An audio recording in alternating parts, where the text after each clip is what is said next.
Bueno, hola a todos, espero que estén muy bien. Estamos aquí con Iván Darío Ávila Gaitán para la revista Vincula. En esta ocasión lo vamos a entrevistar a él respecto a los temas de investigación que él viene trabajando. Así que nada, primero voy a hacer una breve presentación de Iván, que tiene una trayectoria bastante interesante, así que les cuento que él es doctor en filosofía por la Universidad de los Andes, magíster en filosofía y en estudios culturales de la misma universidad. Tiene un postdoctorado en filosofía en el área de los estudios críticos animales.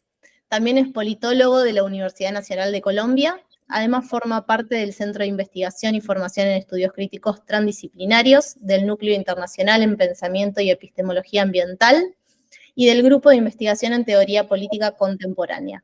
Entre sus publicaciones encontramos los libros Glosario de Resistencia Animalista, La Cuestión Animalista, Rebelión en la Granja, Biopolítica, Zootecnia y Domesticación, y de la isla del Dr. Moreau al planeta de los simios, la dicotomía humano-animal como problema político.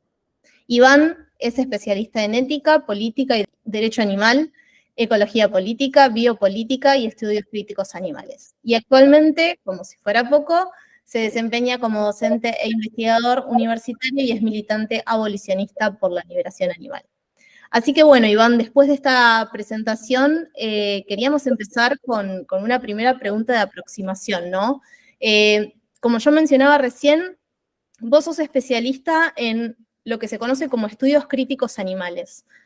Como Animula es una revista antiespecista desde América Latina de divulgación, ¿cómo le explicarías vos a alguien que no está familiarizado con los temas que tratamos nosotros, qué son los estudios críticos animales?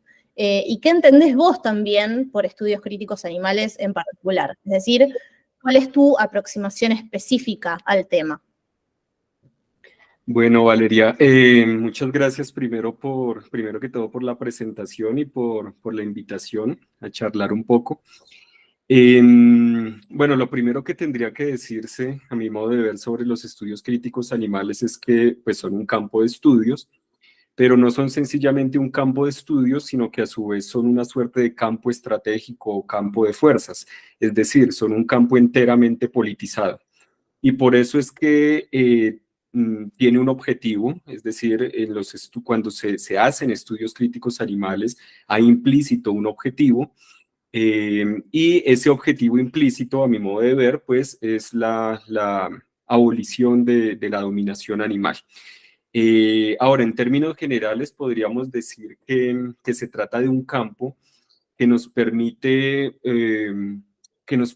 mapear o que nos permite cartografiar al especismo considerado como todo un orden, no solo como una forma de discriminación, sino como todo un orden. Ya ahorita charlaremos un poco más sobre eso. Pero el caso es que los estudios críticos animales nos permiten cartografiar o mapear el especismo como un orden que involucra elementos técnicos, biológicos, físicos y diferentes formas de sociabilidad y socialización, en donde participan tanto humanos como no humanos y en donde de hecho se producen los propios humanos y no humanos. También, pues obviamente, este campo permite no solo mapear el funcionamiento del especismo y por lo tanto todas las dinámicas de dominación animal, sino también las alternativas al especismo mismo, ¿no? Porque, como dije hace un momento, pues el objetivo finalmente es la abolición de la dominación animal. Y además habría que decir que se trata de un campo de tradición anarquista o de raigambre anarquista, en el sentido de que es un campo crítico, no solo con la dominación animal o de la dominación animal, sino también de las demás formas de dominación. Es decir, tanto humanas como no humanas. Se entiende la dominación en un sentido bastante amplio. Ahorita quizás también podemos profundizar un poco sobre eso. Ahora bien, hay que decir que como campo de estudios, eso en lo que respecta sobre todo al tema de los estudios críticos animales como campo estratégico, como campo de fuerzas, como campo enteramente politizado. Pero como campo de estudios, se trata de un campo que no es solo transdisciplinar o multidisciplinar, como sucede con otros campos, sino que incluso podríamos decir que tácticamente es interdisciplinar e incluso indisciplinar e indisciplinado. No sé si quieren que en estos momentos ampliemos un poco esa parte. Sí, creo que sumaría bastante, nada, pensando sobre todo en las personas que nos van a estar viendo, que amplíes un poquito y ahondes un poquito en eso, que es muy interesante. Listo. Bueno, se trata de un campo multitrans, inter e incluso indisciplinado o indisciplinar, porque en primer lugar, bueno, se puede hacer estudios críticos animales desde una disciplina. ¿Sí? Podemos ubicarnos en las disciplinas, en las diversas disciplinas de conocimiento modernas, la biología, la sociología, la antropología, etcétera, etcétera, y desde esas disciplinas se pueden hacer, y yo diría tácticamente, estudios críticos animales. Por ejemplo, ya hace muchos años, cuando yo hice mi tesis en ciencia política, la hice precisamente, sobre la dicotomía humano-animal como problema político y fue una tesis de estudios críticos animales. Sin embargo, fue una tesis de estudios críticos animales realizada desde una disciplina concreta que es la ciencia política. Entonces, um, los estudios críticos animales pueden ser interdisciplinarios, ¿no? Se pueden realizar desde diferentes disciplinas, pero también pueden ser multidisciplinarios porque podemos reunir perspectivas provenientes de diversas disciplinas y también de esa forma hacer trabajos o, sí, adelantar estudios en este campo de los estudios críticos animales.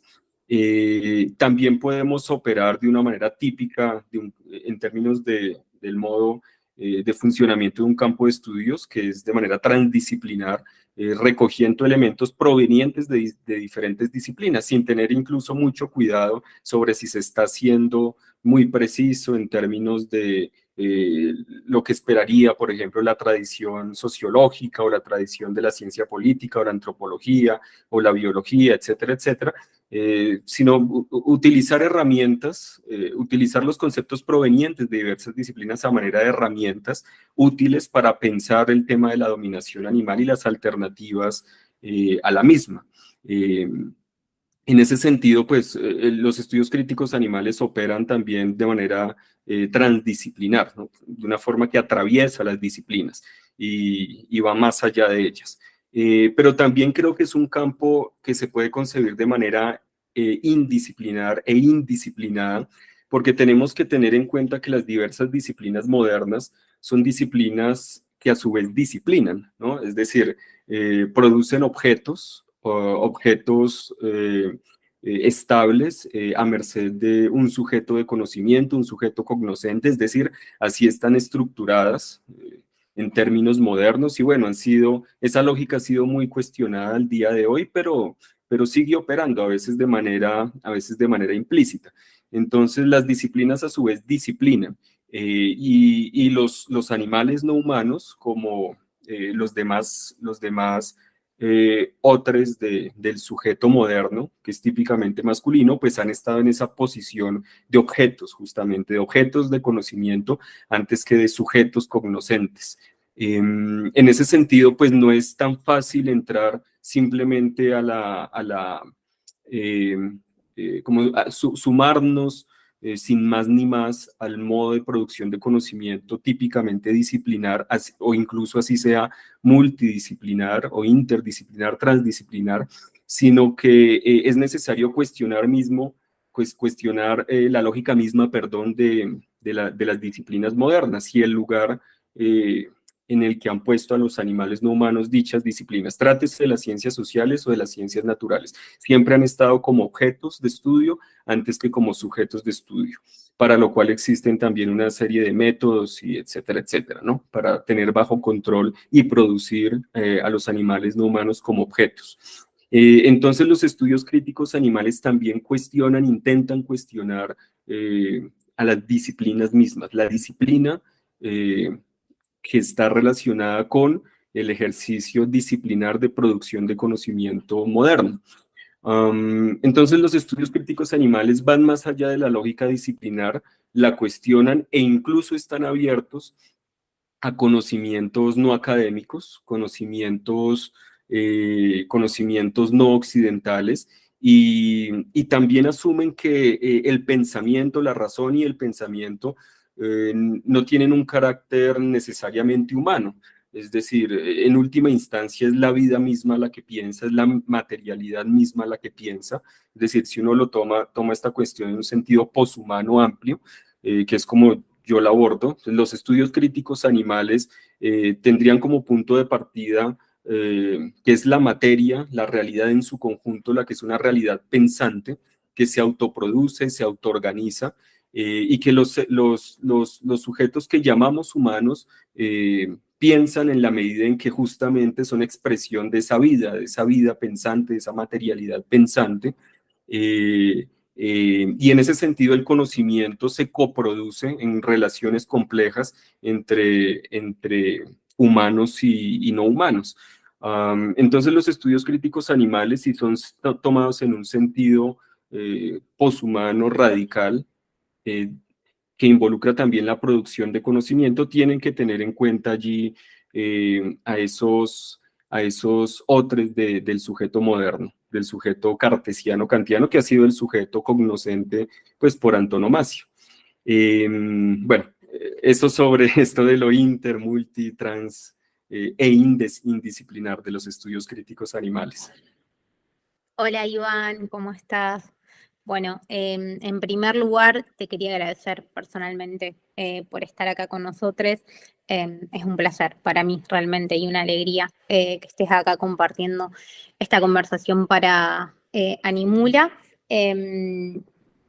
Y con las chicas queríamos, o nos parecía que está bueno compartir, dado que nos van a ver personas que están interesadas en la cuestión animal, comentar sobre el glosario que salió el año pasado, el glosario de resistencia animalista, que editó Ediciones Desde Abajo, el ILECA, el Instituto Latinoamericano de Estudios Críticos Animales, y que escribieron junto a Gaby Anaí González, nuestra amiga.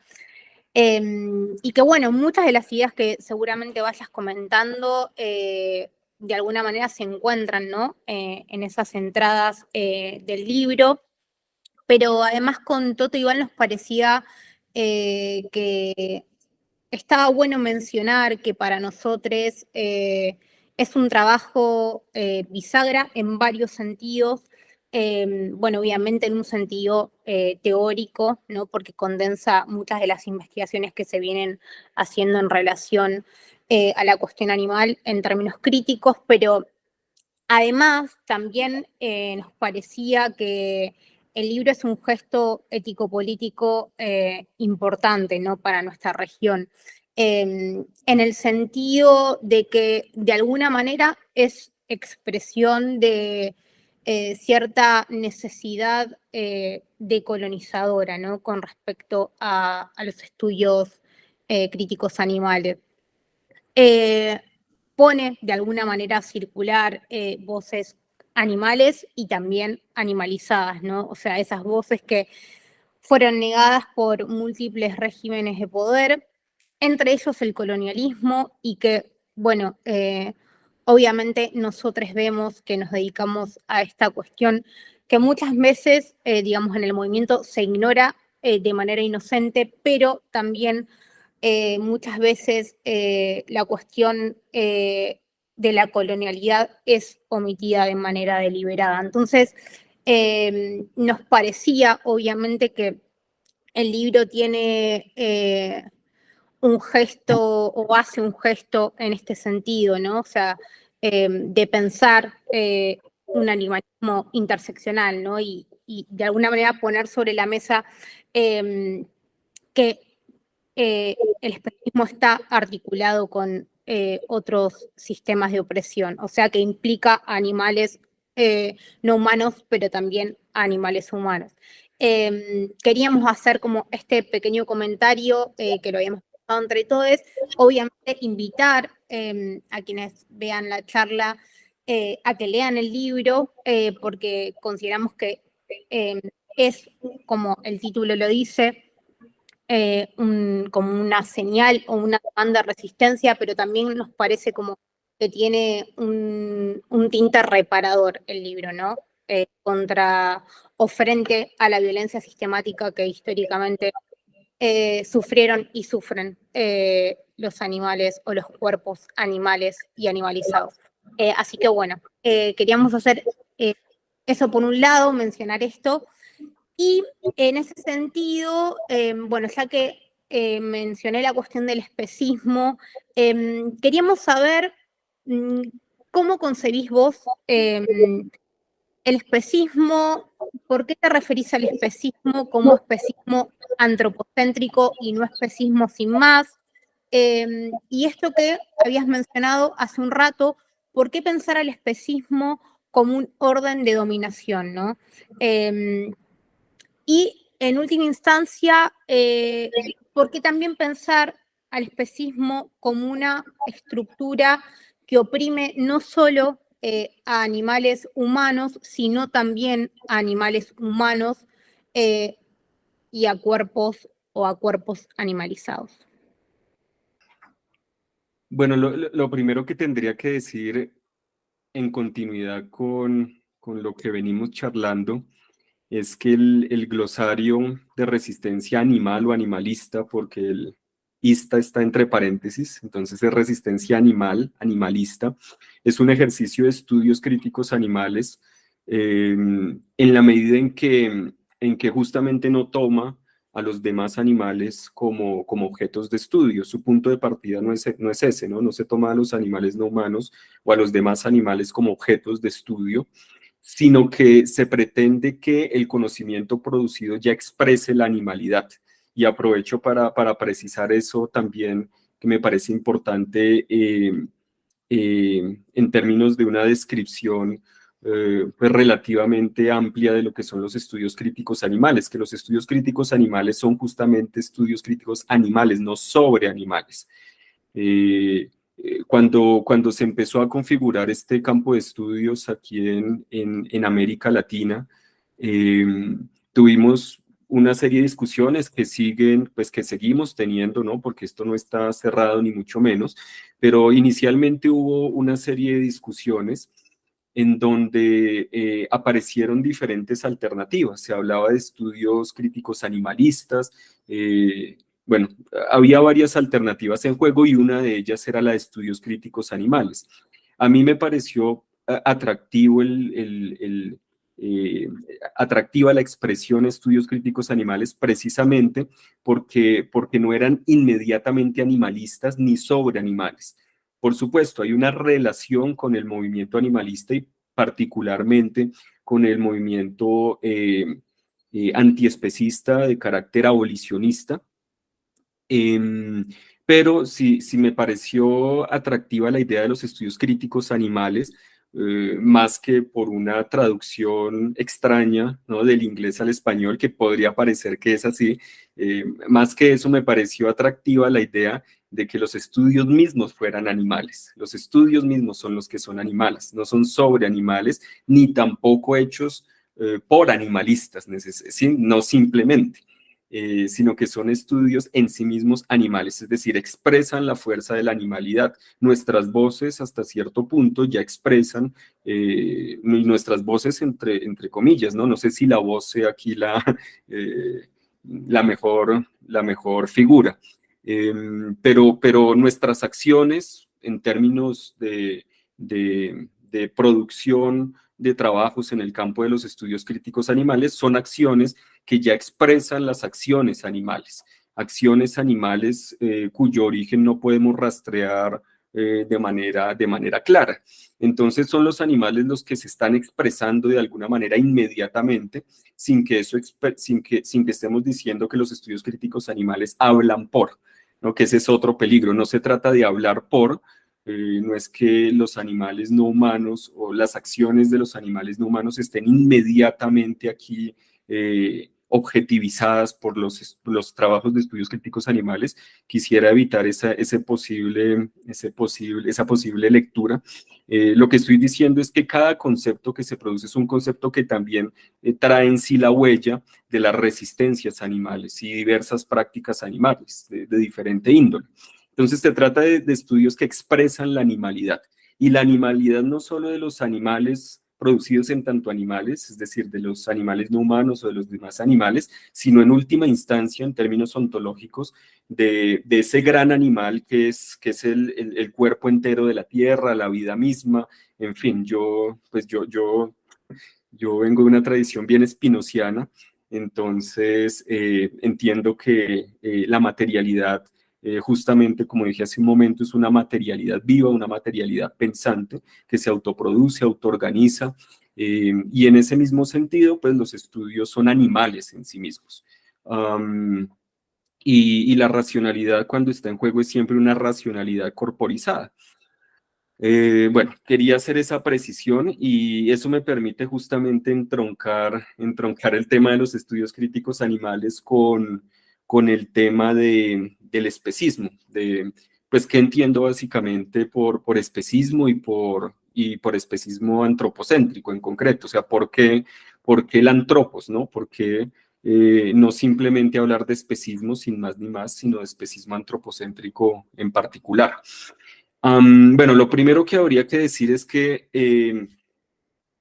si hay algo que caracteriza nuestro trabajo, pues el trabajo de Gaby y el mío, eh, es esta operación que yo llamaría de mímesis lúdica, ¿no? O de iteración o repetición paródica de ciertos conceptos, eh, eh, porque justamente esa operación, esa estrategia, nos permite dar cuenta de que los conceptos ya son siempre compuestos de fuerzas, están condicionados, pero a su vez en esa topología de fuerzas condicionantes podemos movernos y podemos producir efectos.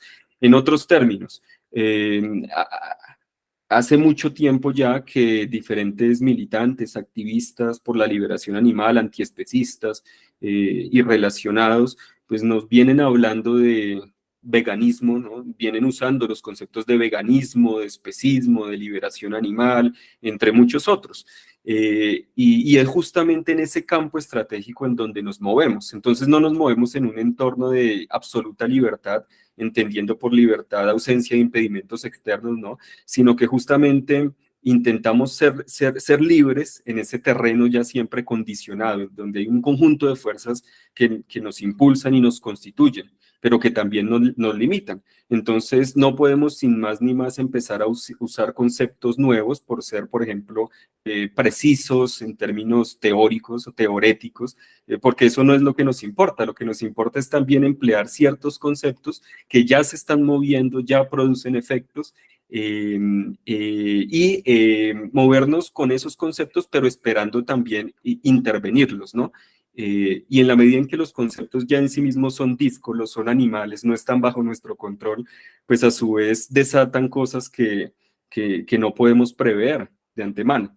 Entonces eso es lo que sucede con el concepto de especismo.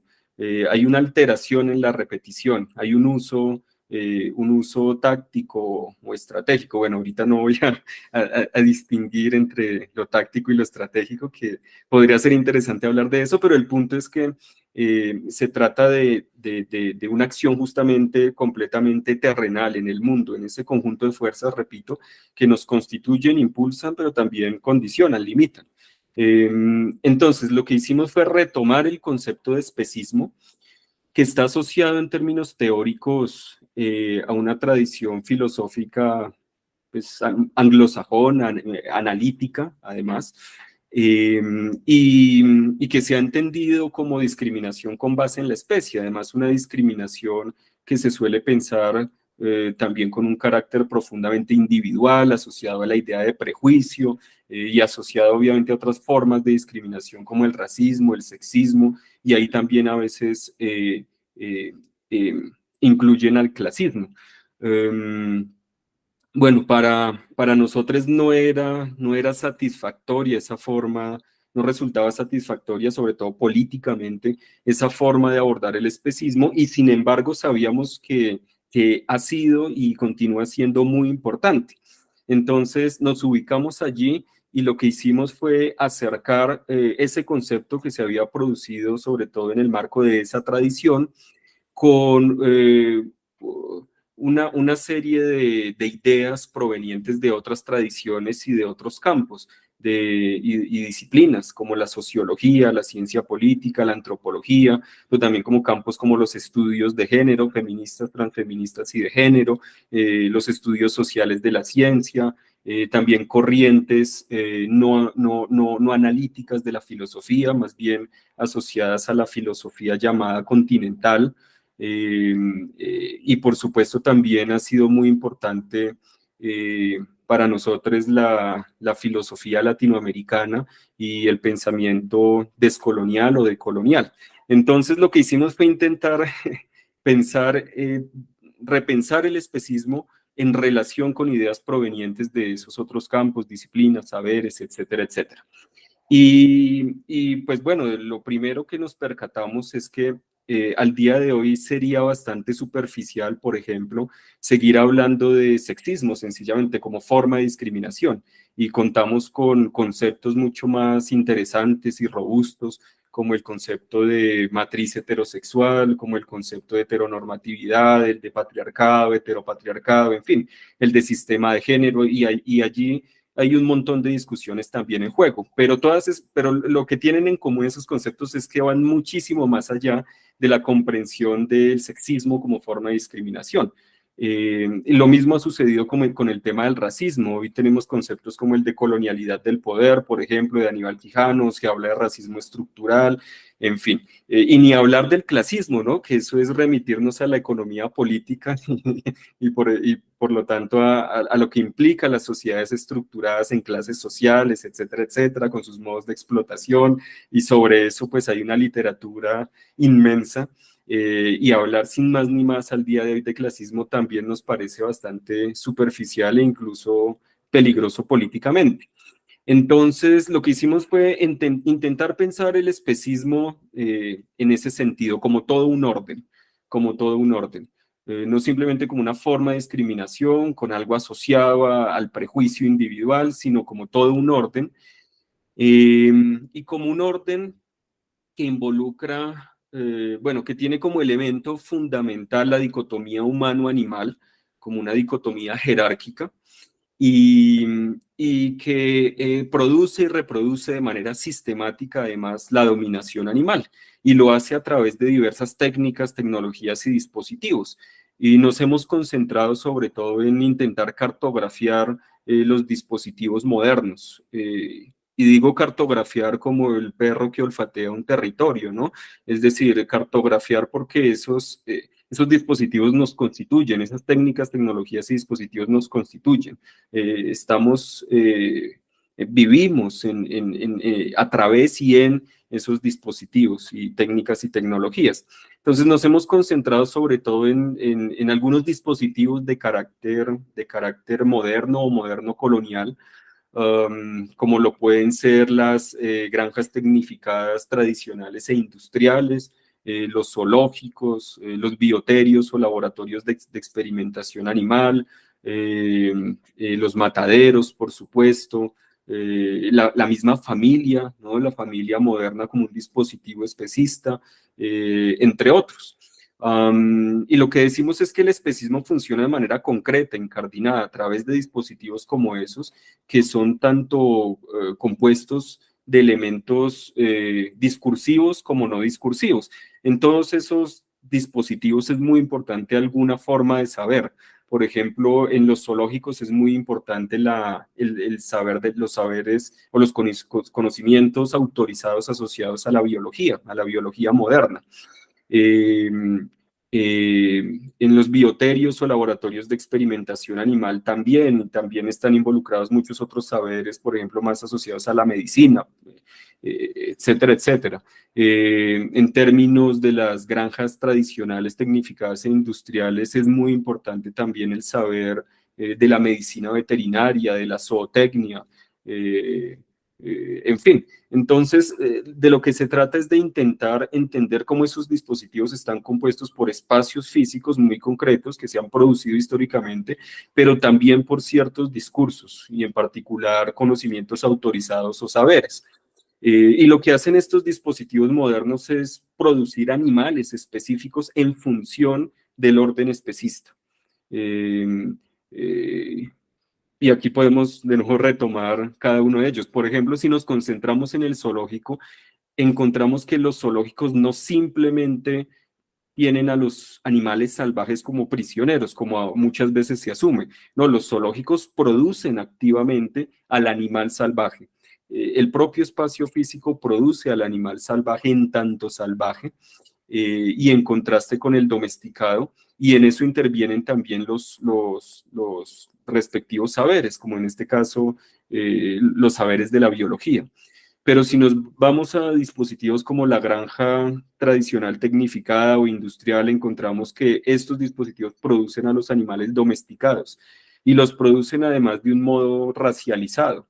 Entonces tenemos que, por ejemplo, a partir de los conocimientos autorizados de la medicina veterinaria y la zootecnia, se producen vacas racializadas como vacas o ganado, como les denominan, ¿no? De leche, de carne, multipropósito, etcétera, etcétera. Y a la vez que se producen discursivamente a los animales de manera específica, se los produce corporalmente. Eso es muy evidente en el caso de las granjas tecnificadas tradicionales e industriales, porque pues, la modificación corporal, de hecho, ha llegado a ser bastante grotesca. Incluso, sí, tenemos prácticas antiespecistas clásicas como la de simplemente mostrar videos de el tipo de cuerpos animales que producen estos lugares, y eso ya genera muchas veces un sentimiento de rechazo en la población. Entonces físicamente se produce a los animales no humanos en las granjas industriales, pero hay otros que pareciera que no lo hacen, y que conservan todavía un sentido de naturalidad, entendida en términos clásicos, del animal no humano. Como por ejemplo la familia. Entonces uno se puede preguntar, pero la familia moderna, eh, eh, burguesa, heteropatriarcal, ¿qué tipo de animal produce? Pues produce el animal de compañía o la mascota. Y eso también se puede historizar, se puede rastrear en términos finos para asimismo intervenirlo de manera más efectiva, pero de un modo inmanente. O si nos vamos, por ejemplo, al zoológico, uno podría decir, bueno, sí, se entiende que los discursos, por ejemplo, biológicos, tematicen de un modo específico a los animales llamados salvajes o producidos como animales salvajes, pero ¿cómo es que se producen corporalmente? Eso no es tan fácil de pensar. Pero podemos traer a colación, por ejemplo, hay varios ejemplos posibles. Uno de los ejemplos que yo suelo traer a colación es el de los lobos, el de la Organización Social de los Lobos. Resulta que las primeras investigaciones sobre la organización o estructura social de los lobos se hicieron precisamente en zoológicos y por lo tanto bajo condiciones de cautiverio. ¿Y qué sucedía en ese contexto? Pues que en ese contexto, bueno, en primer lugar, los lobos que había en el zoológico no se conocían entre sí, ¿no? Eran individuos de diferente tipo que compartían un mismo espacio, no se conocían, pero además individuos tremendamente estresados por las condiciones mismas de cautiverio, y que empezaban a luchar, por ejemplo, por la alimentación. Entonces, bajo esas condiciones específicas, fue que los lobos empezaron a adquirir una estructura profundamente jerárquica, y de ahí la idea, por ejemplo, del macho alfa, y etcétera, etcétera, ¿no? Claro, lo que a menudo se recuerda es la idea del lobo que es macho alfa, y de ahí para allá pues hay toda una estructura jerárquica. Pero resulta que eh, investigadoras, y esto es interesante, particularmente mujeres, eso Depré lo ha estudiado bastante bien o lo ha mostrado bastante bien, empezaron a seguir a las manadas de lobos, ya no estudiarlos en condiciones de cautiverio, sino en un clásico, entre comillas, trabajo de campo, más de carácter etológico inmersivo, si se quiere, y se dieron cuenta, entre comillas, ¿no? Porque es que aquí no hay nada puro, no existe el lobo puro, a eso es a lo que voy, pero se percataron en esa otra forma de aproximación a los lobos, que los lobos no tenían estructuras jerárquicas, y no solo no tenían estructuras jerárquicas, sino más bien enredos, rizomáticas, sino que a su vez eran animales bastante cooperativos, no competitivos, sino cooperativos. Pero ¿qué es lo que sucede aquí? Sucede que están mediando diferentes técnicas, tecnologías y dispositivos que producen a los animales salvajes en tanto animales salvajes de diverso modo. Y en el caso del zoológico, el zoológico en tanto dispositivo produjo al lobo de este modo y no de otro, y de hecho lo produjo así en sus comportamientos, en sus conductas, físicamente. Y luego deshacer esos comportamientos que producen los propios dispositivos es muy difícil. Por ejemplo, si hay algo que sucede en los zoológicos, es que los demás animales adquieren comportamientos estereotipados, las famosas estereotipias, ¿no? Por ejemplo, empiezan a dar vueltas o ir de un lugar para otro sin aparente sentido. Y claro, alguien podría pensar, bueno, luego se libera al animal no humano, se lo deja en lo que se supone su ecosistema, su ambiente natural, y allí va a cambiar de comportamiento. Pues resulta que no, resulta que muchas veces se siguen comportando de la misma manera. ¿Eso qué quiere decir? Que el dispositivo produjo físicamente al animal no humano, a este animal que se supone salvaje. Entonces, lo salvaje realmente nunca existe de manera pura, pero tampoco podemos asumir como una cuestión transhistórica y esencial la diferencia entre los animales domesticados y los salvajes.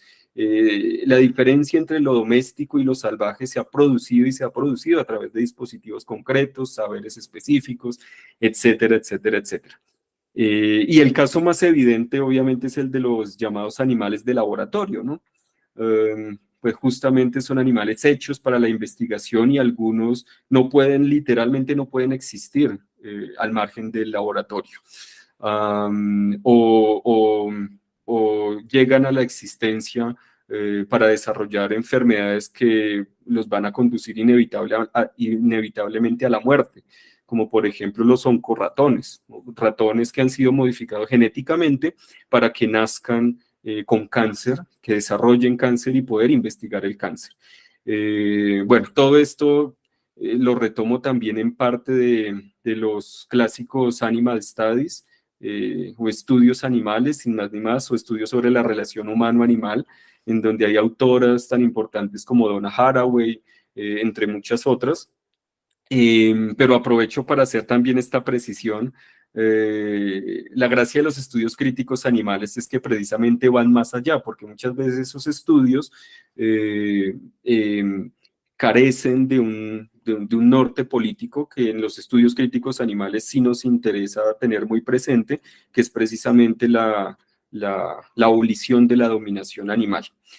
Bueno, no sé, aquí podría hablar mucho más, pero si quieren nos detenemos sobre el antropos, charlando de otras cosas, ¿no? Y para que no se nos vaya toda la conversación en esta parte.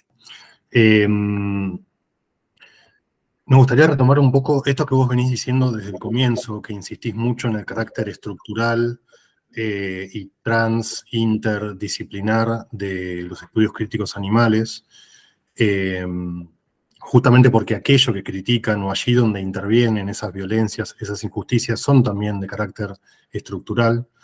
Y vos hiciste referencia al comienzo a esta cuestión de cierto hibridizar otras disciplinas para aprovechar desde los estudios críticos animales. Vos mencionaste la ciencia política como tu primer campo, pero tantos otros, y mencionaste justamente insististe en el abordaje crítico que tiene la disciplina de los estudios críticos animales para con esas otras disciplinas en cuanto a su manera de producir y reproducir el conocimiento, los cuerpos, las subjetividades, etc. Pero ahora hacia el final de esta última intervención tuya, hiciste también referencia a la importancia y la necesidad de criticar no tanto hacia afuera, por así decir rápidamente, sino también hacia adentro, hacia el propio movimiento o hacia la propia disciplina. Y en ese sentido, en varias de tus intervenciones sobre tus textos, junto con Gaby también, insisten en el veganismo mainstream, lo que llaman el veganismo mainstream. Nos gustaría si nos podés hablar un poquito de eso, en qué sentido haces una distinción ya hacia el interior, digamos, de lo que sería el veganismo en general. ¿Qué sería el veganismo mainstream? ¿Cómo lo entendés vos? ¿Y por qué es importante criticarlo? ¿O por qué a vos te parece que es importante criticarlo? ¿Y cuál sería la alternativa que vos considerás a ese veganismo mainstream? Yo creo que precisamente esto se conecta bastante con ese antropos del especismo antropocéntrico. ¿Por qué? Porque el veganismo, bueno, inicialmente el veganismo es propuesto, formalmente es propuesto, finalizando la Segunda Guerra Mundial, a mediados de los años 40 del siglo XX, y es propuesto, en particular es tematizado al interior de la sociedad vegana por dos activistas, que son Donald Watson y Leslie Cross, e inicialmente es pensado como un principio ético. Digamos que es pensado sencillamente como un principio ético, y como un principio ético que implica vivir rechazando, en rechazo justamente a la dominación animal. En ese momento se utilizaban diferentes expresiones, ¿no? Esclavitud animal, explotación animal. El caso es que se trata de un principio ético que rige la vida de los seres humanos y que la rige digamos, con la orientación de vivir al margen de todo aquello, de toda aquella práctica que conlleve, como se decía en ese momento, esclavitud, explotación o dominación animal. Bueno, así es propuesto inicialmente. Ahora, esto no sé si conectarlo directamente con el problema del especismo antropocéntrico o irme más por el lado de la caracterización de ese veganismo dominante. Pero bueno, vamos a intentar asociar primero la idea al especismo como orden. Esta idea Exacto, si te sirve Sí. conectarlo con lo que venías diciendo, vamos por ahí, está perfecto, y después encaramos esto otro que comentaste, si vos querés. Sí. A ver, el especismo considerado como orden tecno-biofísico-social, que involucra diversas técnicas, tecnologías y dispositivos, no solo se fundamenta en la dicotomía humano-animal, sino que además ese humano es un humano, justamente como dije ahorita, producido históricamente. Pero al margen de los cuerpos concretos que son producidos históricamente como humanos o como bárbaros, es decir, entre lo humano y lo animal, ¿no? Como semihumanos, y aquellos que son producidos efectivamente como animales y animales de diferente tipo.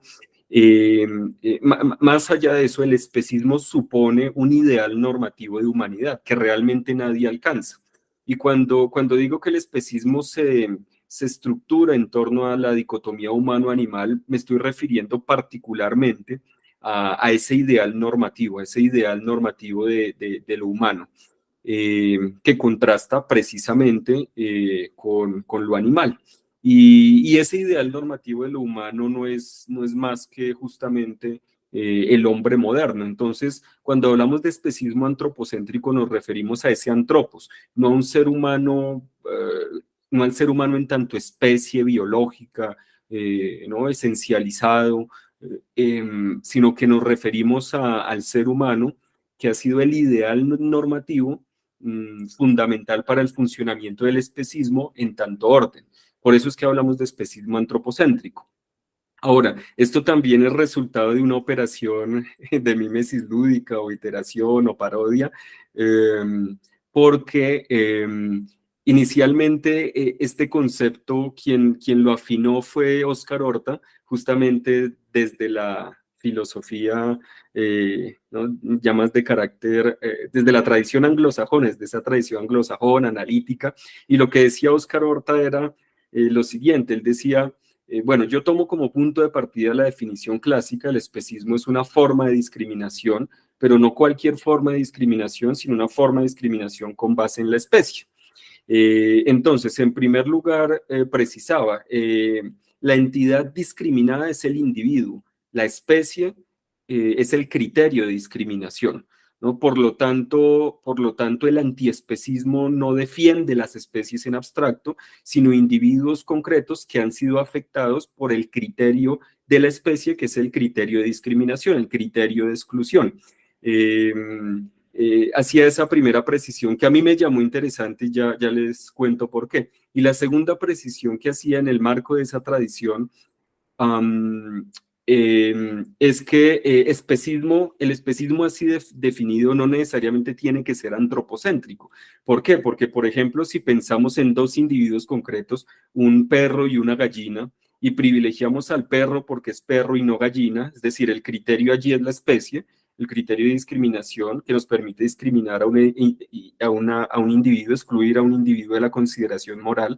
Entonces, si tomamos como ejemplo a un perro, un individuo perro, y a una gallina, un individuo gallina, y tomamos en consideración, tenemos en consideración al perro y no la gallina, simplemente porque es perro y no gallina, estaríamos comportándonos de manera especista. ¿Por qué?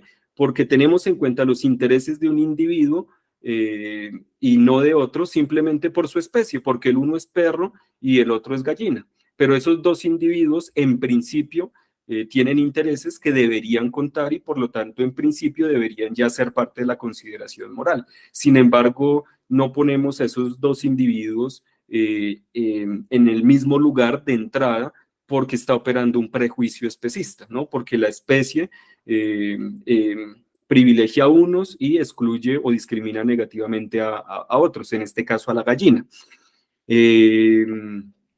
Y Horta a continuación decía, pero bueno, si nos ponemos a pensar muy bien ese problema, nos vamos a dar cuenta que en últimas todo tipo de especismo es una suerte de especismo específicamente antropocéntrico, pero extendido. ¿Por qué? Porque si privilegiamos al perro, al individuo perro y no al individuo gallina, es porque en últimas el perro está más cerca del humano, ¿no? Y lo que estamos privilegiando en última instancia es lo humano. Por lo tanto, el verdadero criterio de discriminación es la especie humana, el no pertenecer, el no hacer parte de la especie humana. Entonces, esas dos cositas a mí me parecieron bastante interesantes y justamente aquí puse en juego esta estrategia de la mímesis lúdica o paródica y dije, bueno, podemos pensar ese mismo problema, pero en términos del especismo como orden tecnobiofísico-social que produce y reproduce la dominación animal. En ese caso, ¿qué diríamos? Diríamos justamente que el especismo en tanto orden produce y reproduce la dominación animal.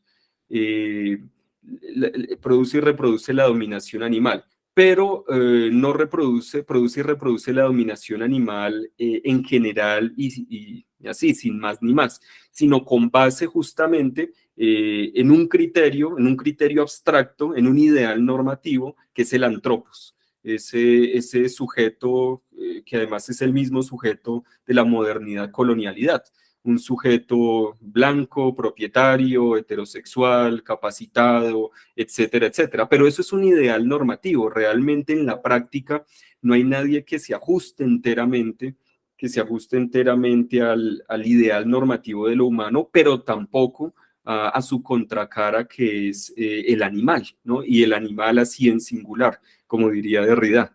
Entonces, por eso es que justamente hablo específicamente de especismo antropocéntrico, porque ese antropos está allí operando, y no como un criterio de discriminación abstracto, sino como un ideal normativo que ha sido producido, que ha sido producido históricamente, que es efecto de prácticas que luego se olvidan, se fetichizan y que pasan a gobernarnos, y luego se presupone que es lo humano lo que existe naturalmente, lo que existe esencialmente, y que si nos comportamos como nos comportamos no es porque estemos detrás de un ideal normativo, sino porque somos humanos o porque encarnamos ya dentro de ese ideal normativo.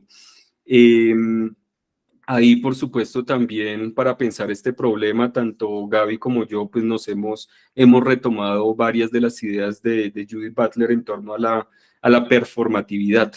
Y por eso esta dicotomía humano-animal está en relación con otro concepto que aparece en el glosario de resistencia animal o animalista, que es el de la zoantroponormatividad, que es precisamente esta matriz de inteligibilidad que presupone eh, eh, que presupone en tanto ideales normativos a lo humano y lo animal. Y lo animal además pensado siempre como lo humano inacabado o incompleto. ¿No? Si lo humano es racional, entonces lo animal es menos racional o irracional.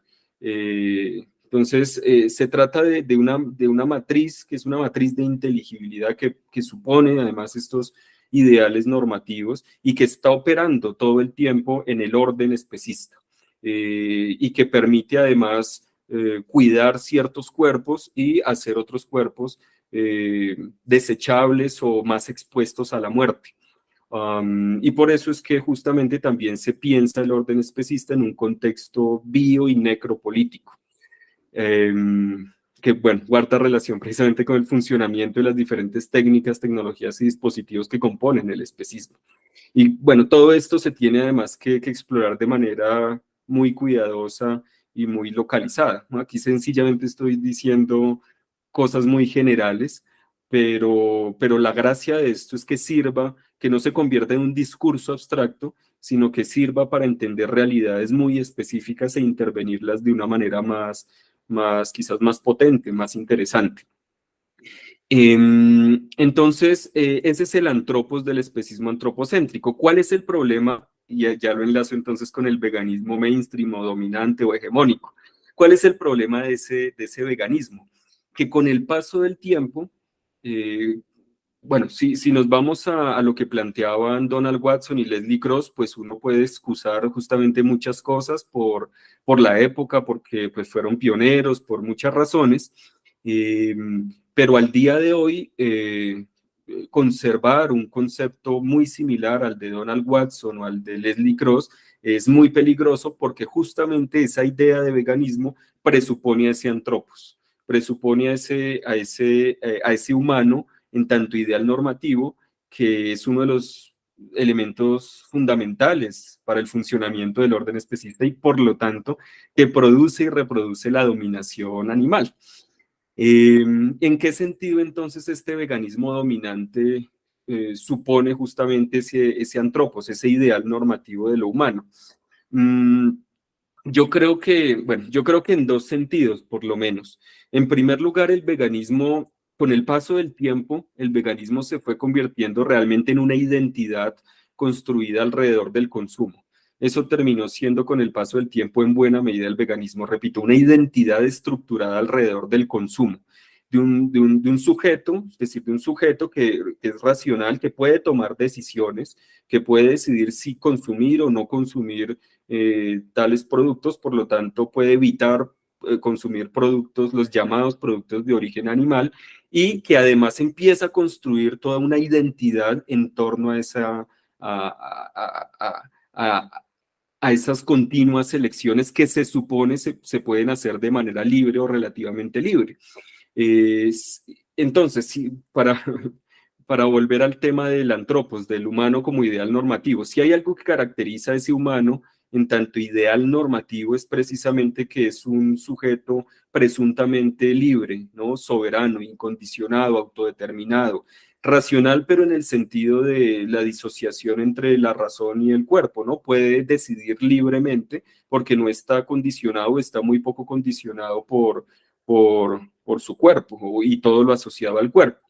Y ese es precisamente el ideal de humanidad que presupone este sujeto cuya identidad se ha estructurado y como siempre débilmente, porque toda identidad se estructura en últimas de manera muy precaria, pero cuya identidad se ha estructurado en torno a prácticas de consumo, prácticas también presuntamente libres, ¿no? Asociadas a la idea de libre elección, de consumir o no consumir tales productos y evitar pues el consumo de los llamados productos de origen animal, sean medicamentos, no tienen que ser productos concebidos históricamente como alimentos, sino también medicamentos, prendas de vestir, pero en todo caso se trata de una elección concebida en términos de consumo.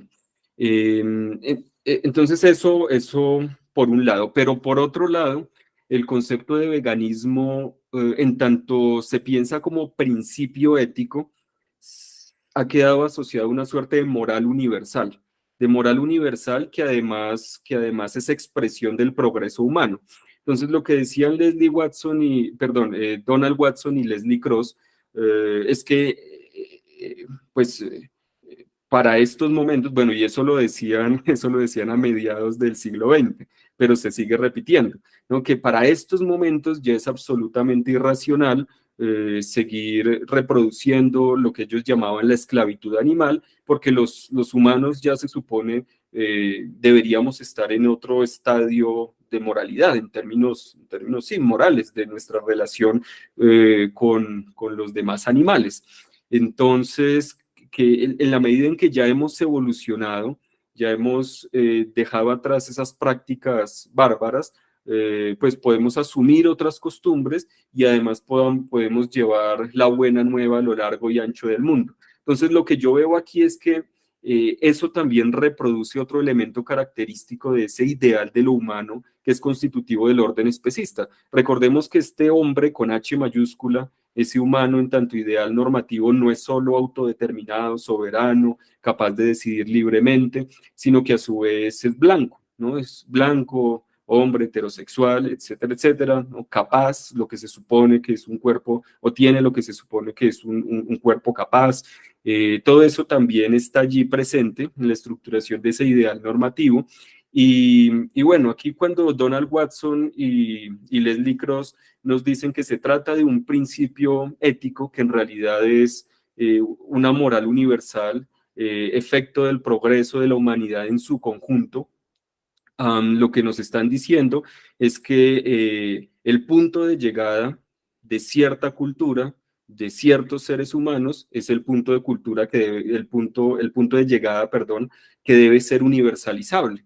Entonces se trata de una exportación a lo largo y ancho del mundo de una serie de prácticas que han nacido en un contexto muy particular, que además es el contexto típicamente blanco y capitalista, que es el contexto inglés, el de una sociedad capitalista industrial. Entonces, allí hay varios problemas que se condensan políticamente, que yo creo que se condensan políticamente en la idea de que el veganismo puede ser fácilmente integrable en las dinámicas del mercado capitalista, por una parte, pero por otra parte, creo que nos conducen a la idea de que el veganismo cabe dentro de esta tolerancia neoliberal, ¿no? Una cierta idea de tolerancia neoliberal muy asociada a cierta concepción del multiculturalismo neoliberal. Entonces el veganismo sería en tanto identidad, sería una diferencia más, y bueno, hay que abrirle campo a los veganos, pero además también ofrecer productos veganos sin que eso altere el funcionamiento mismo del capitalismo.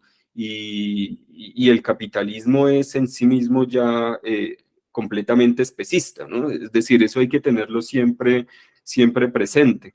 Es justamente con el capitalismo que se ha recrudecido históricamente el especismo. Solo en sociedades capitalistas vemos que se producen y se sacrifican animales de manera tan acelerada, pues sí, como en ningún otro momento histórico. Es decir, esto es algo, para decirlo de otro modo, solo en el contexto capitalista global contemporáneo llegamos a hablar de cosas como la sexta extinción masiva de especies después de la que acabó con los dinosaurios, ¿no? Y en este caso por prácticas asociadas justamente a la producción y el consumo capitalista. Pero a su vez, si eso sucede con los animales llamados silvestres o salvajes, en el ámbito de los animales domesticados, como dije ahorita, nunca antes habíamos asistido a una producción tan acelerada y tan grande de animales para ser sacrificados, ¿no? Y para ser usados y para producir mercancías, ¿no? Para ser mercantilizados de diferentes maneras. Entonces es en un contexto capitalista realmente en donde hemos empezado a pensar en el problema del especismo con seriedad. Y eso no podemos perderlo nunca de vista. Y como acabo de decir, uno de los grandes problemas del veganismo pensado de manera dominante como identidad estructurada alrededor del consumo y como moral universal, uno de los problemas es que pues cabe dentro de la lógica capitalista, ¿no? Ahora, por otro lado, este veganismo es un veganismo que desplaza a los demás animales del centro de interés, ¿no? Se concentra justamente en las personas veganas que han estructurado una identidad vegana.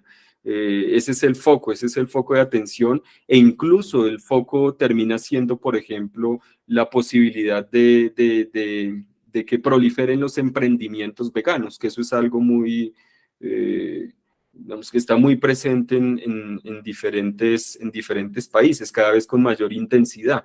Los animales no humanos pasan a importar realmente poco y lo que empieza a importar es de nuevo el sujeto humano y su emprendimiento, su empresa vegana y la posibilidad de que venda sus productos que además prometen el mejoramiento humano, que es a veces también muy paradójico.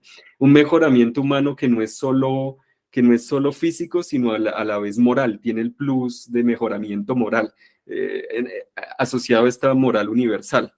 Y eso yo lo asocio mucho a una transformación de este ideal normativo del humano que está en el centro del orden especista, porque yo creo que al día de hoy ese ideal ha cambiado. Yo a menudo digo que los humanos de hoy en día ya no pretendemos simplemente ser humanos, sino hiperhumanos o transhumanos, ¿no? Humanos que optimizan cada vez más y mejor su tiempo, sus habilidades, ¿no? Sus capacidades, sus cuerpos. Y yo creo que el veganismo dominante o hegemónico también tiene ese problema, que está muy asociado también a la idea de emprendimiento, ¿no? Es decir, estos sujetos son sujetos que creen que porque no consumen animales no humanos, no solo tienen una vida mucho más saludable en términos físicos, sino que también son superiores moralmente, porque, repito, la idea que opera aquí de fondo es la de una moral universal. Pero esa moral universal, curiosamente, nunca va a cumplir sus propósitos, sino que va a ser completamente integrada dentro de dentro de esta dinámica de tolerancia neoliberal.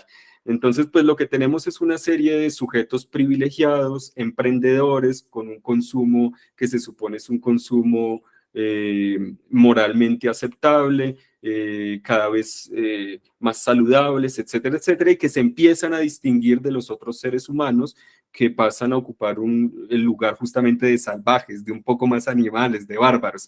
Entonces, curiosamente, el propio veganismo empieza a reproducir el especismo, pero animalizando a los otros seres humanos, ¿no?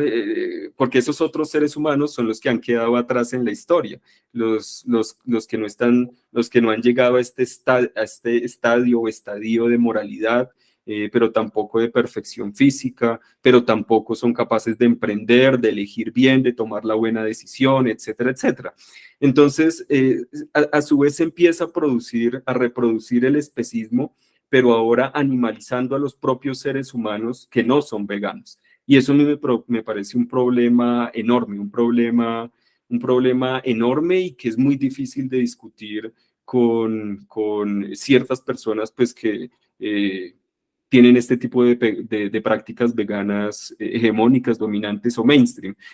Ahora, habría que decir aquí que, como todo, no existe pues de manera absoluta el vegano mainstream o dominante. De nuevo, esto también es un ideal normativo, ¿no? Porque precisamente es una identidad y ninguna identidad se llega a concretar nunca del todo. Es siempre una aspiración a. En estos emprendimientos también encontramos prácticas muy interesantes, ¿no? Prácticas que van más allá de la mera integración al mercado capitalista y la reproducción del especismo. O sea, tampoco quiero caer en una concepción dicotómica de la práctica política y típicamente dialéctica, donde estarían entonces los blancos, burgueses, privilegiados o capitalistas, y por el otro lado, veganos, ¿no? Veganos, blancos, burgueses, privilegiados, y por el otro lado estarían los reales veganes, transfeministas, populares, y entonces ahora de lo que se trata es de entablar una lucha a muerte entre ambos bandos para que gane un proyecto político sobre el otro. Yo no creo que las cosas funcionen de esa manera, y además no considero que sea productivo políticamente.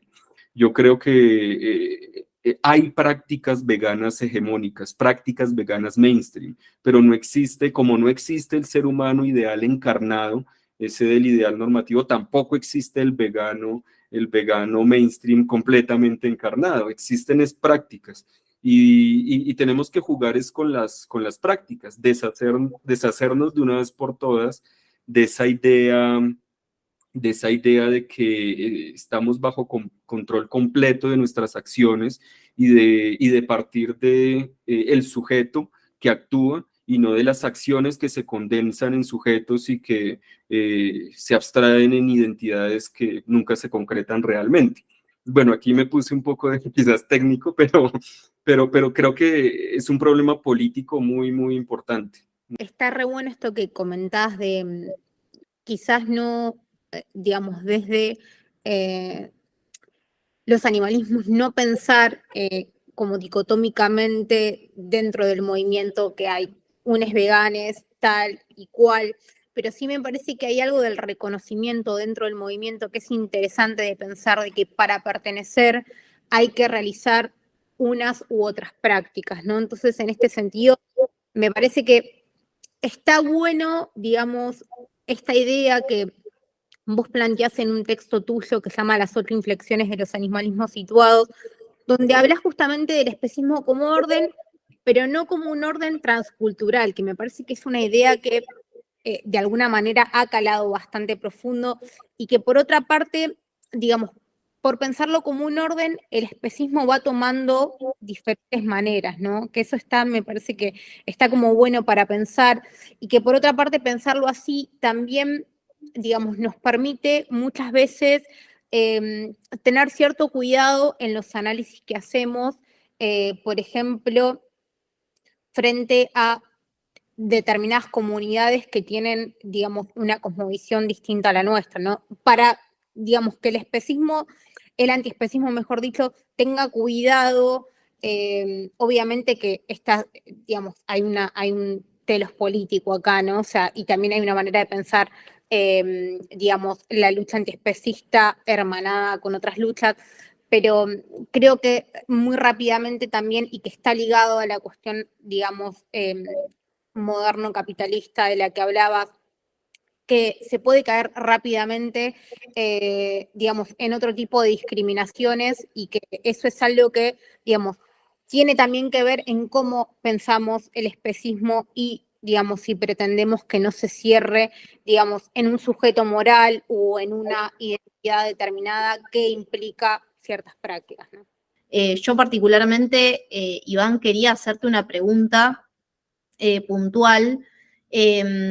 vos hace un ratito mencionaste a los veganismos populares y obviamente esta idea de no generar como una especie de dicotomía o de lucha entre lo que sería el veganismo mainstream y los veganismos populares, pero sí, tal vez se me ocurre que sería interesante que te explayes un poco más respecto de qué es lo que vos entendés por veganismos populares o qué es lo que se entiende por veganismos populares para que también las personas que nos están viendo y nos están escuchando sepan que no se trata solamente de una cuestión, digamos, de una crítica puramente destructiva la que se hace desde los estudios críticos animales, sino que también hay un aspecto propositivo muy fuerte y muy interesante que creo que vale la pena explorar, sobre todo pensando en que nosotros pensamos y escribimos desde América Latina, y eso geopolíticamente tiene un peso bastante interesante, y creo que está bueno que vos nos cuentes, y te lo digo porque también te he leído y sé que tenés una posición marcada al respecto y cosas muy interesantes para decir al respecto de eso.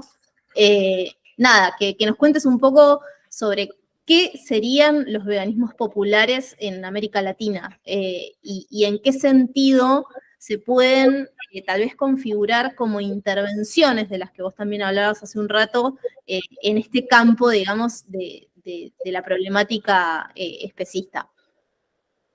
Me parece bastante importante aquello de tener cuidado con pensar el especismo también de una manera transhistórica y transcultural. Yo creo que eso es fundamental. Y sobre eso hay también un largo trabajo por hacer, un trabajo muy amplio por delante. A mí me parece muy seductora, por ejemplo, la idea de María Lugones cuando habla de históricamente la existencia de diferentes sistemas de género e incluso sociedades no generizadas o no engenerizadas. Y yo he pensado también de esa forma, en parte, el especismo en tanto orden. No se trata de un orden monolítico, ¿no? Unitario y que cubre todo el mundo, que abarca todo el mundo. Yo sí creo que el especismo al día de hoy es de escala mundial, pero no creo que sea una cuestión, repito, monolítica, que sin más ni más recubra todo tipo de sociedad y práctica social. Me parecería muy peligroso entenderlo de esa manera, porque precisamente implicaría que las prácticas políticas son muy similares en todo el mundo, ¿no? De algún modo, podría llevarnos a pensar cosas como esas. Entonces, claro, si bien se trata de un orden de escala global, es un orden que se expresa de manera muy diferente y que históricamente se ha expresado en diferentes formaciones sociales de manera diversa. Yo, por ejemplo, en los últimos años, pero sobre esto estoy escribiendo, pero no he publicado nada todavía, he intentado pensar que así como hay sociedades con sistemas de género o formación, a mí me gusta más el concepto de formación social, formaciones sociales con sistemas de género diferentes e incluso formaciones sociales no generizadas o no engenerizadas, se podría decir que ha habido y hay diferentes formaciones sociales especistas, pero con diferentes tipos de especismo, incluso especismos de alta intensidad y especismos de baja intensidad. Eso lo retomo más bien de Rita Segato, ¿no? Rita Segato dice, todas las sociedades son patriarcales, pero los pueblos anteriores a las dinámicas coloniales eran pueblos con patriarcados de baja intensidad. Esos patriarcados se recrudecieron con justamente las dinámicas coloniales. Yo no pienso que el especismo haya sido una cuestión universal, transhistórica, que siempre haya estado presente. No creo eso, pero ahí hay debates que incluso tenemos que empezar a dar porque me parece que no se han empezado a dar en sentido estricto. Incluso a veces se asume sin más ni más que los seres humanos desde que son cazadores y recolectores, pues ya son especistas. Todo eso tendría que discutirse con mucho más cuidado y tendría que ser una relectura de la historia misma mucho más cuidadosa desde los estudios críticos animales. Entonces yo soy más afín a la idea de que es posible pensar diferentes órdenes especistas, diferentes formas de especismo de baja y alta intensidad e incluso configuraciones sociales de carácter no especista. Podríamos pensar, por ejemplo, en experiencias como la del jainismo. Me parece que uno la puede releer desde los estudios críticos animales y ver allí históricamente una formación social de carácter no especista, que nació como podía nacer en su tiempo y con muchos otros problemas, ¿no? Porque no hay ninguna formación social que esté carente de ciertas relaciones de poder, ¿no? Carezca de ciertas relaciones de poder, entonces también tendríamos que problematizarlas, pero me parece que allí también hay que afinar el olfato, ¿no? Para hacer esas cartografías de las expresiones del especismo. Y al día de hoy, aunque el especismo sea un orden de carácter global, también hay que pensar sus expresiones diferenciadas y también diferenciadas culturalmente, sin entender la cultura de un modo clásico, como de un modo ultraidentitario, como esferas cerradas, que me parece que además es una idea muy blanca, muy occidental de la cultura, muy colonial además de la cultura, que las propias disciplinas occidentales como la antropología ya han reevaluado hace años. Entonces, quisiera en primer lugar precisar eso. Pero eso me conduce directamente al problema justamente del veganismo popular y la alternativa al veganismo hegemónico. Porque, claro, por costumbre, pero por costumbre encarnada, incardinada, pues pensamos también políticamente en términos dicotómicos. Entonces, si hay un veganismo dominante, pues tiene que haber un veganismo que sea subalterno, que sea, ¿no? Que sea popular, que sea, que de alguna manera sea el opuesto a ese veganismo dominante. Yo repito, esa no es la manera en que lo pienso, aunque hay posturas diversas, hay quienes lo piensan de esa forma y yo creo que de algún modo tienen cierta tradición, bueno, bueno, si lo piensan de ese modo es porque han sido personas bastante permeadas en su práctica política por un modo de pensar marxista, eh, que es independiente de si se es o no marxista, de si uno se reconoce o no como marxista, pero hay cierta dialéctica marxista que ha empezado digamos, a mediar la forma en que se comprende esta diferencia entre el veganismo dominante y esos otros veganismos o el veganismo que sería subalterno en contraste con el dominante. Pero bueno. Tal vez se puede pensar, solo lo estoy ensayando como una respuesta a eso que decís, digo, para no caer en un pensamiento dicotómico, tal vez pensarlo como una especie más Foucaultianamente, ¿no? Me imagino como una manera de resistir, digamos, ese veganismo mainstream o ciertas prácticas veganas que de alguna manera creemos que terminan por reproducir el orden especista, ¿no? Como una especie de contrapoder, por decirlo de alguna manera. Sí. Justamente por esa vía es que yo lo he intentado pensar. Cuando hablo de los veganismos, porque claro, uno pensaría la alternativa al veganismo dominante, pues es un veganismo más bien subalterno, pero para mí la alternativa al veganismo dominante o hegemónico no es otro veganismo, sino justamente la pluralización del veganismo mismo, empezando por la pluralización, la pluralidad o la heterogeneidad, que es ese veganismo dominante ya en términos internos. Como dije hace un momento, uno no puede coger, por ejemplo, una persona vegana que tiene un emprendimiento, que habita determinado lugar privilegiado en una ciudad y decir sin más ni más, esa persona es una persona vegana, hegemónica, mainstream, privilegiada y no cuenta y sencillamente está reproduciendo tanto las dinámicas capitalistas como las especistas, ¿no? Yo no creo que ese sea un camino interesante. Yo diría, no, más bien enfoquémonos en en las prácticas, iba a decir en lo que está haciendo esa persona, pero no, enfoquémonos en las prácticas que están en juego allí e intentemos pensar que hay unas que efectivamente son funcionales al orden capitalista patriarcal, colonial y especista, y hay otro conjunto de prácticas que se están escapando, que constituyen derrames, que constituyen fisuras, y es en esas prácticas en las que hay que insistir. Entonces, para mí, repito, la alternativa al veganismo dominante o hegemónico no es otra identidad, una contraidentidad o un contrapoder, sino que es la pluralización, la apertura de prácticas que están presentes ya en todas partes y que están presentes incluso dentro de ese veganismo que se puede llamar, dentro de las expresiones de ese veganismo que se puede llamar dominante o hegemónico.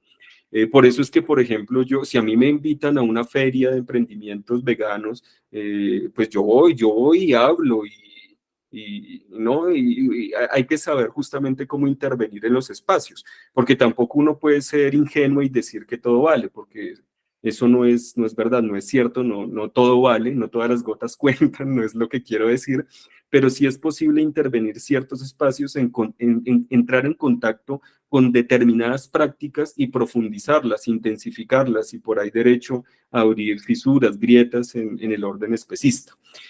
Entonces, ¿qué serían los veganismos? Los veganismos serían en primer lugar prácticas, no identidades, no sujetos en primer lugar, sino prácticas anteriores a cualquier sujeto u objeto. Son prácticas. Y eso, a mi modo de ver, pues se sintoniza bastante con un abordaje poshumano o poshumanista de los estudios críticos animales, que no parten del sujeto, ni animal ni humano, no parten del sujeto, sino que parten de una pluralidad de fuerzas que son la vida misma, una pluralidad de fuerzas que podríamos llamar animales, díscolas, que se condensan y constituyen sujetos y objetos que a su vez ejercen poder, ¿no? Pueden reorientar las fuerzas, pero en primer lugar nos ubicamos en prácticas impersonales, acciones impersonales, fuerzas, ¿no? Foucault dirá acciones sobre acciones, Nietzsche hablaba de fuerzas, importa poco, lo que importa es que el punto de partida son las prácticas en sí mismas, y nosotros somos efecto de las prácticas. Y tenemos que ver cómo nos movemos en medio de esa topología de fuerzas condicionantes. Porque justamente el especismo es un orden también en ese sentido, es un orden porque es una condensación de fuerzas. Cuando hablamos de los dispositivos hablamos de formas sociales o tecnobiofísicos sociales, pero toda forma es un efecto de fuerzas y de fuerzas que eventualmente pueden hacer estallar y transformar esas formas sociales. Entonces los veganismos son en primer lugar fuerzas, prácticas, acciones. Ahora, esas fuerzas, prácticas, acciones operan en contextos culturales diferenciados, en formas y formaciones sociales diferenciadas. Y en ese sentido es que podemos hablar justamente de veganismos negros, de veganismos indígenas, de veganismos disca, de veganismos, sí, pero son devenires del veganismo.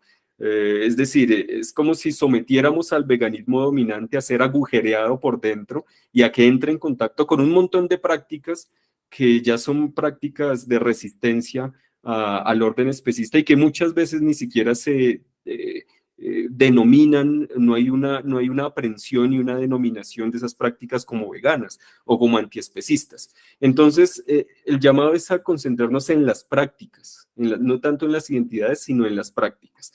Entonces, antes que un veganismo popular o un veganismo indígena o un veganismo, ya no se utiliza mucho el concepto de tercer mundo, pero durante muchos años fue muy importante, porque en otros momentos se hablaría, por ejemplo, se podría hablar fácilmente de un veganismo tercermundista o algo así. Antes que eso comprendido de manera identitaria, tenemos que comprenderlo como una exposición del veganismo a prácticas no occidentales, no blancas, no burguesas, etcétera, etcétera, ¿no? Se trata de eso, se trata de eso. Entonces, por ejemplo, ¿qué hay en las prácticas y en la historia de las diversas comunidades indígenas, también en su heterogeneidad, que nos puede ayudar a profundizar justamente las prácticas que consideramos habitualmente como veganas y que pueda llegar a constituirse como una alternativa al especismo en tanto orden y por lo tanto a la dominación animal? ¿Qué podemos encontrar allí? ¿no? Y estoy seguro de que si empezamos a explorar, que ya se ha hecho, vamos a encontrar un montón de cosas muy interesantes. Pero lo mismo sucede cuando hablamos de veganismo negro o veganismo popular. Si nos ubicamos en los sectores populares, ¿cuáles de las prácticas que esos sectores que ya están en juego en esos sectores, los sectores populares, las clases populares, cuáles de esas prácticas son prácticas eh, potencialmente prácticas de resistencia a la dominación animal? Entonces tenemos que buscarlas. Aquí no hay una fórmula, es sencillamente un trabajo. Yo evito particularizar esto, no porque me guste la abstracción, sino todo lo contrario, porque no hay recetas universales, ¿no? Y esto lo tenemos que pensar de manera muy situada. Entonces, de lo que yo hablaría es más bien de los devenires del veganismo. Ya que el veganismo se ha configurado como una identidad, pues intentemos pensarlo con una pluralidad de prácticas, en principio impersonales, pero que luego, cuando se condensan en sujetos concretos, pues son tanto humanas como no humanas, y que pues están orientadas a la constitución de terrenos existenciales completos, de ensamblajes completos, alternativos y antagónicos al orden especista. Por ejemplo, podemos pensar todo lo que confluye, no sé, en un santuario. Hay experiencias de santuarios bien interesantes, en donde confluyen un montón de prácticas inusitadas. Por ejemplo, confluyen las prácticas de personas que han estudiado medicina veterinaria, que pues en principio la medicina veterinaria es absolutamente especista. Si hay algo especista, si hay una disciplina especista, paradójicamente al día de hoy, es la medicina veterinaria, porque está en función de evitar la zoonosis y de la explotación animal, ¿no? Esos son sus dos objetivos fundamentales. Luego ya, pues la medicina veterinaria se ha ido diversificando y en fin, pero el caso es que, por ejemplo, en muchos santuarios, muchas experiencias de santuarios que conozco, aquí en la ciudad de Bogotá hay uno que me parece bien interesante, que es Corazón Animal Vegano. Se me ocurre otro en España, que es el Santuario Gaia. Son experiencias en donde confluyen ahora los saberes de la medicina veterinaria, pero orientados a resquebrajar justamente el orden especista y por lo tanto a superar la dominación animal. Entonces, pues curiosamente, la medicina veterinaria, que ha estado históricamente en función del orden especista, ya contiene en sí mismas fuerzas que son potencialmente antiespecistas. ¿Sí? Y sirven para superar la dominación animal. Y esas fuerzas confluyen, por ejemplo, en estos santuarios. Entonces ahí hay una suerte de devenir vegano de la propia medicina veterinaria. Entonces podemos hablar de una práctica de la medicina veterinaria antiespecista. Bueno, eso es lo que me parece interesante, pero me parece interesante pensar eso para todo tipo de terreno y experiencia, ¿no? Fijarnos es en las prácticas y cómo las prácticas confluyen, también se condensan eventualmente en grandes ensamblajes, como lo puede ser un santuario, que es una cuestión además muy compleja ya socialmente y que involucra nuevas relaciones entre humanos y animales no humanos, que quizás ya no se deban llamar sin más ni más relaciones entre humanos y animales no humanos o humanos y animales. Allí está ocurriendo otra cosa, ¿no? Son relaciones con un carácter más bien en muchos sentidos poshumano, y muchas veces ni siquiera las estamos viendo así o percibiendo así. Eh, entonces se trata, repito, en suma de pensar en términos de las prácticas. Pero a su vez hay un asunto muy importante con esto de los veganismos populares, indígenas, negros, disca, etcétera, etcétera, etcétera, etcétera, y es también la idea de que la dominación animal ha operado sobre sujetos, sobre seres humanos históricamente animalizados, y no solo sobre los animales no humanos. Y al día de hoy sigue operando, y eso me parece importante, importantísimo. O sea, si algo hemos aprendido de esas experiencias de veganismo popular, veganismo negro, indígena, es que lo primero que dicen, lo primero que nos expresan es que los sujetos asociados a esas experiencias son justamente sujetos que históricamente han sido animalizados y que tienen una afinidad en ese sentido política con la liberación animal o el antiespecismo. Y que por lo tanto nos permiten pensar el carácter históricamente variable de lo que consideramos humano y animal. El movimiento feminista y transfeminista en su heterogeneidad pues, no se ha cansado de decirlo y lo ha hecho de manera muy pertinente. Una de las cosas que ha dicho una y otra vez es justamente las mujeres no hemos sido consideradas como plenamente humanas o como humanas, y mucho menos las mujeres negras. Entonces, eso también nos permite entender el funcionamiento concreto del especismo y nos permite comprender estas paradojas de que muchas de las prácticas veganas mainstream o dominantes o hegemónicas sean justamente especistas. Y si son justamente especistas es porque el especismo no opera simplemente sobre los animales no humanos y puede empezar a operar ya ahí desde los veganismos mainstream dominantes o hegemónicos, creando relaciones de exclusión con los seres humanos y por ahí derecho reproduciendo la dominación animal en su conjunto, contribuyendo a, ¿no? Contribuyendo a, no es una cosa, como dije ahorita, absoluta. Bueno, y esto me lleva a un último tema que me parece importante precisar.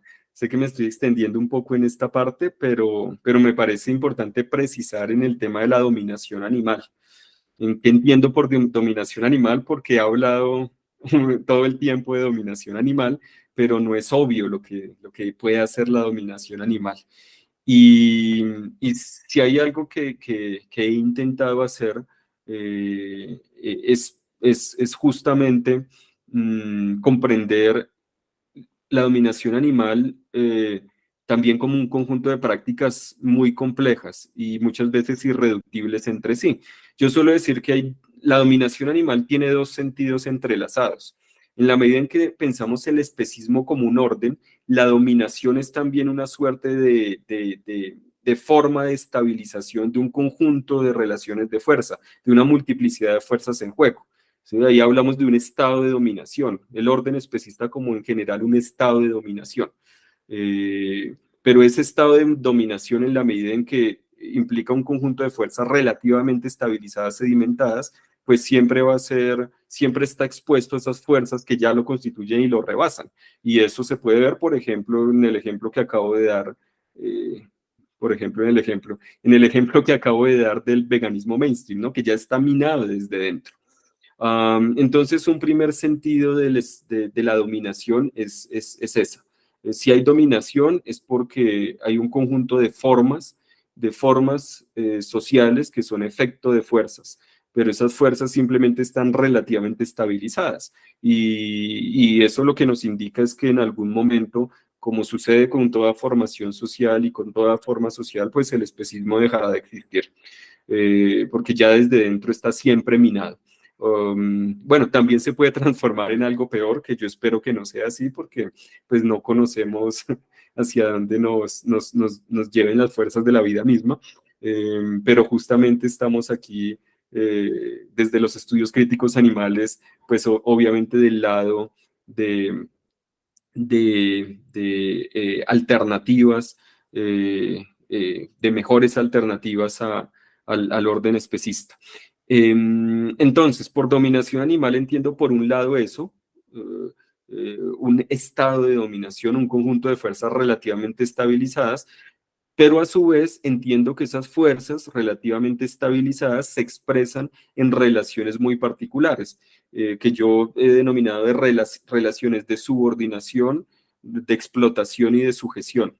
Entonces, esos tres términos me parecen realmente importantes a la hora de hacer estudios críticos animales, que repito, están relacionados, pero hasta cierto punto también son irreductibles, porque puede haber, por ejemplo, explotación o puede haber subordinación sin que haya necesariamente de manera inmediata explotación o sujeción.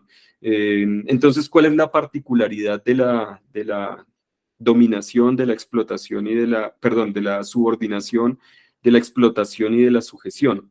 La subordinación es básicamente la relación jerárquica que se establece entre lo humano y lo animal, y por lo tanto entre los históricamente producidos como humanos de diversas maneras y los históricamente animalizados o producidos directamente como animales. La subordinación nos habla de eso, de una relación de mando y obediencia, de una relación jerárquica o de superioridad e inferioridad. Esa es la subordinación. Cuando usamos, por ejemplo, epítetos negativos, insultos que implican referencias a lo animal, la animalidad, pues ahí hay eso es una expresión clara de subordinación, ¿no? Porque si asumimos que es un insulto es porque asumimos que lo animal es inferior, sea que hablemos, por ejemplo, de cerdo, de rata, de víbora, de arpía, bueno, hay muchos ejemplos. Pero a su vez, cuando, por ejemplo, alguien piensa que se le puede tratar de tal o cual manera a un animal porque es tan solo un animal, pues inmediatamente se está asumiendo, así no lo esté tratando de una manera violenta, pero ya discursivamente se está asumiendo que lo animal, que ese animal o lo animal en general, pues es inferior, ¿no? Está en una posición de inferioridad porque es tan solo un animal. Y bueno, ejemplos de esto hay muchísimos, pero la subordinación tiene que ver con eso, con esa relación jerárquica. La explotación es algo un tanto diferente, porque a menudo implica, por supuesto, esa relación jerárquica, pero puede existir la relación jerárquica sin que haya inmediatamente explotación. La explotación acontece o sucede cuando se reduce al animal no humano a una cosa, bien o recurso del cual extraer algún tipo de beneficio. Y el típico ejemplo, pues, es el de la llamada ganadería. Ahí se está reduciendo a los animales no humanos a cosas, bienes o recursos de los cuales extraer algún tipo de beneficio, en este caso, pues un beneficio económico. Pero el beneficio puede ser de otro tipo, por ejemplo, puede ser afectivo. Si pensamos a la mascota, ¿no? Producida en el contexto del dispositivo familia, pero también a partir de muchos otros elementos. Si pensamos a la mascota muchas veces se la explota en términos afectivos, específicamente afectivos, no económicos, pero sí específicamente afectivos. Pero esa mascota que ha sido explotada en términos específicamente afectivos y que ha sido producida por el dispositivo como mascota, puede haber sido producida previamente por un criadero, por ejemplo, un criadero de perros llamados de perros finos o de raza, o no sé cómo les dirán en Argentina, pero supongo que serán denominaciones similares. Entonces ahí se conectan dos modos de explotación, una explotación más de carácter económico que luego se engancha con una explotación de carácter más afectivo, pero hay explotación porque en ambos casos se reduce al animal no humano a un bien, objeto, cosa, recurso, que cuando llega a la familia se introduce de manera además subordinada a la familia y de la cual de la cual se puede extraer algún tipo de beneficio. La última relación de dominación es la relación de sujeción, que es una relación de sujeción bien interesante porque pasa por una relación del animal consigo mismo. Que esto se ha pensado en el caso de los seres humanos, pero curiosamente no se ha pensado tanto para el caso de los animales no humanos, cuando yo creo que es muchísimo más evidente en muchos sentidos. Es decir, hay sujeción cuando el animal queda atado a sus propios comportamientos o a su propio cuerpo en función del orden especista.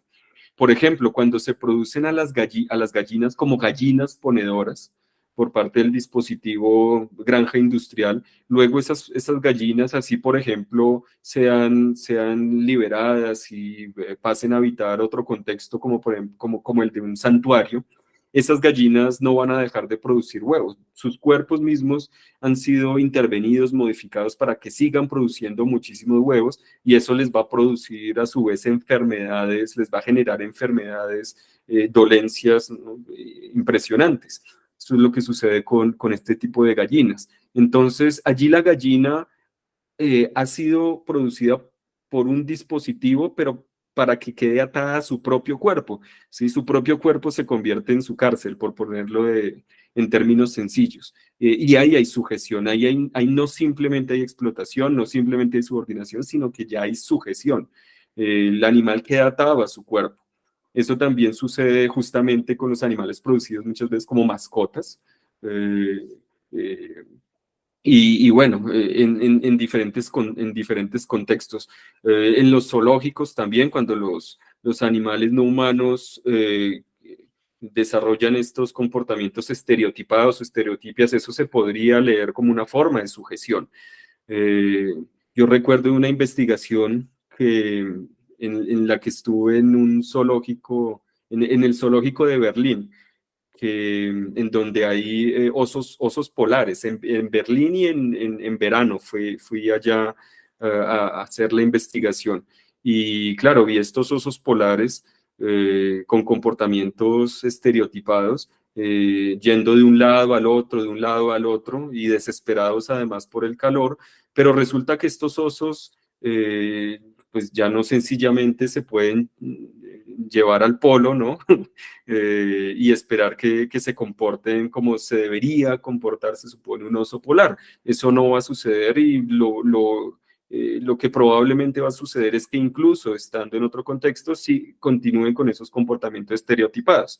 Entonces, ¿qué es lo que ha sucedido allí? Pues nuevamente, que el animal ha quedado atado a su propio cuerpo, a sus propios comportamientos en función del orden especista.